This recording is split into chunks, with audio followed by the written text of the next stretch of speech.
Fada ini sudah bersama jemaah, silakan Fada ini. Ya, baik Sofian dan juga pemirsa, sebelah saya juga sudah ada penanya berikutnya. Ini dengan Bapak siapa? Perkenalkan dan langsung pertanyaannya apa ini, Pak? Perkenalkan, nama saya Muhammad Halimi dari Wali Santri Pondok Pesantren Asyurianiyah dari Bekasi.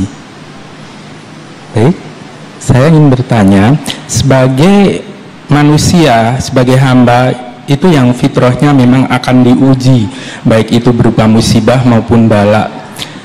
Yang ingin saya tanyakan kepada yang terhormat para ustadz, para habaib, bagaimana menghindari agar kita terhindar dari yang namanya istitsroj. Kemudian yang kedua sekalian, bagaimana mensikapi kalau kita itu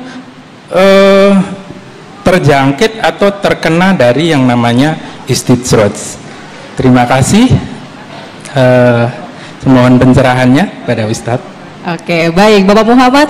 Tentunya nanti guru-guru kita akan menjawab pertanyaan tersebut pemirsa. Namun kita harus jeda terlebih dahulu. Majelis Ilmu Dakwah Indonesiaku akan kembali usai jeda pariwara berikut ini.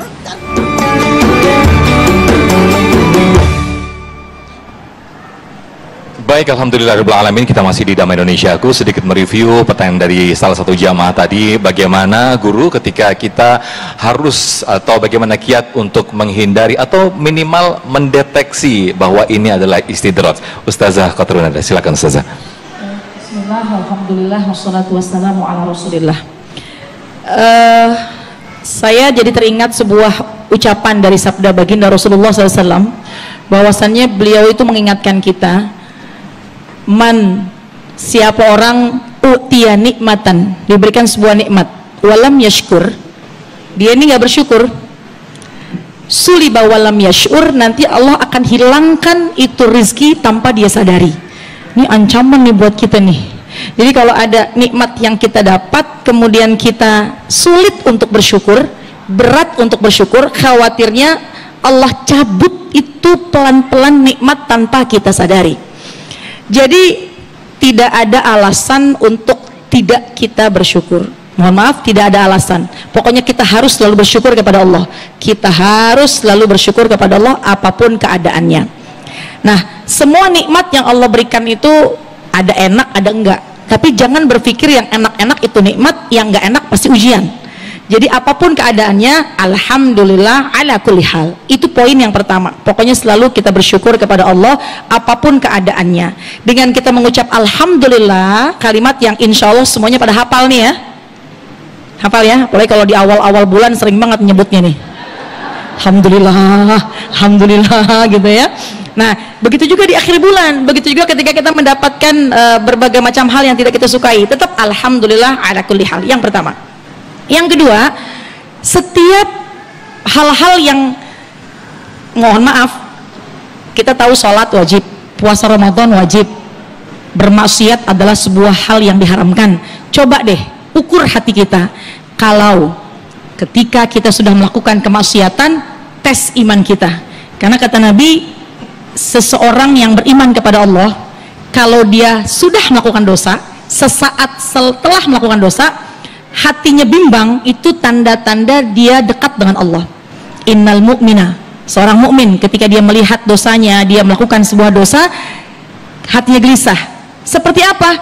Ka'annahu tahta jabalin, seolah-olah dia berada di bawah gunung, yang gunung itu akan menimpa kepadanya.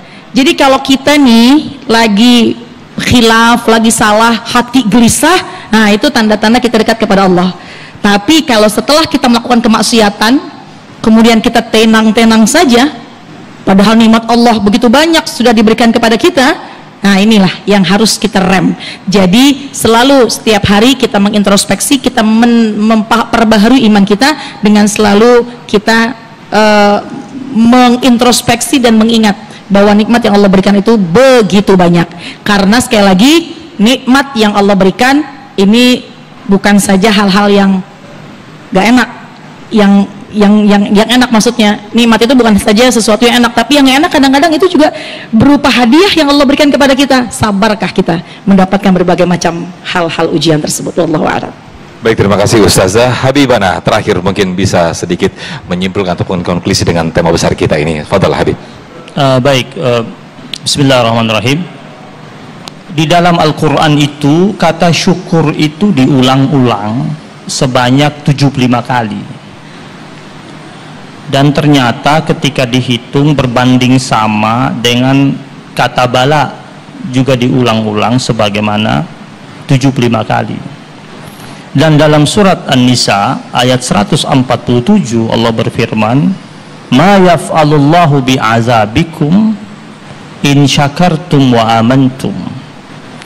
Bahwasanya Allah Subhanahu wa taala tidak akan memberlakukan azab dalam kehidupan kalian in syakartum wa amantum, jika kalian pandai bersyukur dan kuat imannya kepada Allah Subhanahu wa taala.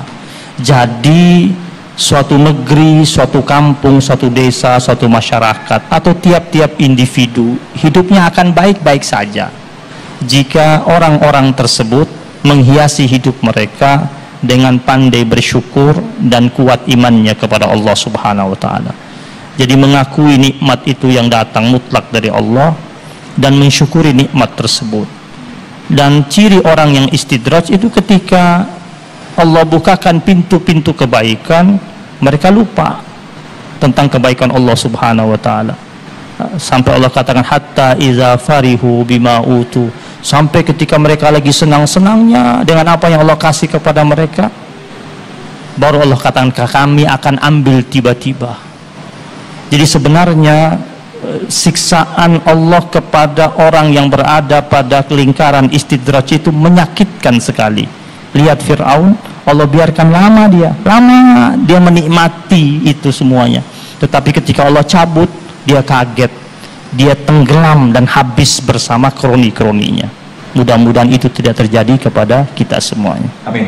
Terima kasih Habibana Ustadz Azhari Nasution, Ustazah Kutrunda, terima kasih. Mudah-mudahan ini semua bisa menambahkan peningkatan iman kita, semakin menyadari bahwa kenikmatan adalah ujian kesyukuran, berikutnya juga kesabaran, ataupun musibah adalah ujian kesabaran.